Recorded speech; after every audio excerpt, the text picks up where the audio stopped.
அது பாருங்களேன், இந்த கருங்காலி இது மாதிரி ரொம்ப ரேரு. இதாங்க அது சைஸே வளர்ச்சி அடையாமல் இருக்குங்க. வஞ்சி மரம், வஞ்சி பூ சூடி வெற்றி திணை படிச்சிருக்கோம் இல்லையா, அந்த புறத்திணைகளில் வச்சு வஞ்சி காஞ்சி இதெல்லாம், அதில் வஞ்சி யாருக்கு? புராண நட்சத்திரக்காரர்களுக்கு. உத்திராட நட்சத்திரக்காரர்களுக்கு பலாமரமாப்பா. வேறு எதுக்கோ பலாமரம் பார்த்தோமே, சரி இன்னொரு தடவை போய் பார்ப்போம். பலாமரம் உத்திராட நட்சத்திரம், ஐ திங்க் மகர ராசின்னு நினைக்கிறேன். திருவோண நட்சத்திரக்காரர்களுக்கு வெள்ளை இருக்கான். இது வந்து அங்கங்கே முளைச்சிருக்கும், பார்த்துருப்பீங்க. இருக்குது, எல்லா இடத்துலையும் இருக்கும். பட் வெள்ளை இருக்குது ரொம்ப விசேஷம்னு சொல்லுவாங்க. அந்த வெள்ளை இருக்குது வேர் இருக்குல்ல, அது கனத்த வேரில் வந்து விநாயகர் செஞ்சு வழிபடுற பழக்கமும் உண்டு. தொழில் நிறுவனங்களெல்லாம் அந்த வெள்ளை இருக்குது விநாயகர் வச்சுருப்பாங்க. வெள்ளை இருக்க அந்த கட்டையை வந்து வீட்டில் எல்லாம் திருஷ்டிக்காக கட்டி வச்சுருப்பாங்க.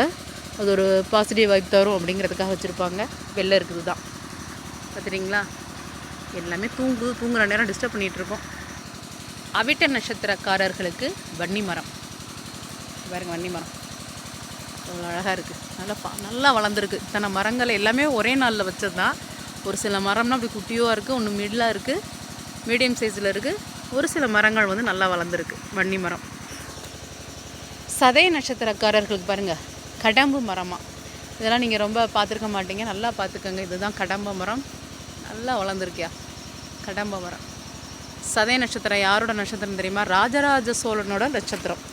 தஞ்சாவூரில் சதய திருவிழானே நடக்கும். அவ்வளோ விசேஷமான ஒரு நட்சத்திரம் சதய நட்சத்திரம். ஓகே, பார்த்துக்கோங்க. புரட்டாதி நட்சத்திரக்காரங்களுக்கு தேமா மரமாக. நம்ம தேமா புளிமா படிச்சிருப்போம். தேமா மரமாக பார்க்கலாமா எப்படி இருக்குன்னு பாருங்கள்.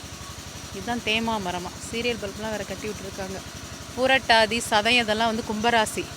ராசியிலே ரொம்ப சிறப்பு வாய்ந்தது கும்பராசி. கலசம், கோபுரத்துக்கு மேலே இருக்கக்கூடிய கலசம்.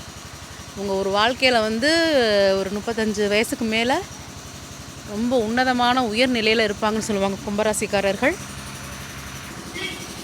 உத்திரட்டாதி நட்சத்திரக்காரர்களுக்கு உரியது வேம்பு, வேப்ப மரம். ஒன்றும் பிரச்சனை இல்லை, எல்லா இடத்துலையும் பார்ப்போம் இந்த வேப்ப மரத்தை. உத்திரட்டாதி மீனராசி. கழுவுற தண்ணியில் நழுவுற மீன் சொல்லுவாங்க பார்த்தீங்களா, அவங்களாம் யார்? மீனராசிக்காரவங்க தான். ரேவதி நட்சத்திரக்காரர்களுக்கு, மீனராசி ரேவதி நட்சத்திரக்காரர்களுக்கு இலுப்பை மரம் பாருங்கள். இழுப்ப மரம் பார்த்துருக்கீங்களா? பார்க்காதவங்களாம் பார்த்துக்கோங்க. பாருங்கள், இங்கே வந்து 27 நட்சத்திரத்துக்கு உரிய இந்த விருட்சம் இருக்குது பார்த்துருக்கீங்களா? எவ்வளோ சிறப்பு வாய்ந்தது கோயிலோட சிறப்பு. சரி, நீங்கள் எல்லோரும் வந்து உங்கள் நட்சத்திரத்துக்கு உரிய விருட்சம் என்னன்றதை பார்த்துக்கோங்க. என்னங்கிறதையும் கமெண்ட்டில் சொல்லுங்கள், பார்ப்போமா? ஓகே, உங்களுக்கு யூஸ்ஃபுல்லாக இருக்கும்னு நினச்சிருக்கேன் இந்த வீடியோ. பாய்.